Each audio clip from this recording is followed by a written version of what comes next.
काल भाजपच्या कोर कमिटीची एक बैठक झाली आणि या बैठकीमध्ये विधान परिषदेच्या उमेदवारीबाबत चर्चा झालेली आहे। विधान परिषदेच्या 5 जागांसाठी भाजपकडून 50 पेक्षा अधिक जण इच्छुक आहेत। या इच्छुक उमेदवारांच्या नावांची यादी दिल्लीत पक्षश्रेष्ठींना पाठवली जाणार आहे। विधान परिषदेसाठी माधवी नाईक, राजेश पांडे, रणजितसिंह निंबाळकर, राम सातपुते, संजय काका पाटील, संजय केणेकर, प्रज्ञा सातव, अर्चना पाटील चाकूरकर, दादा रावकेचे, संजय भेंडे, संदीप जोशी, दयाशंकर तिवारी यांच्या नावांची चर्चा आहे।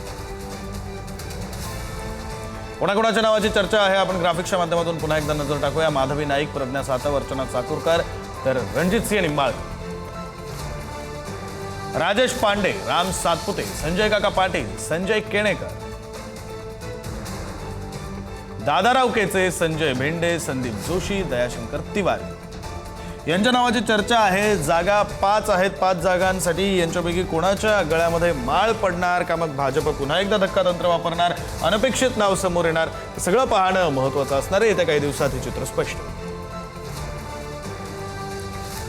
शिकूया AI ची क्रांती, चला करूया MSCIT।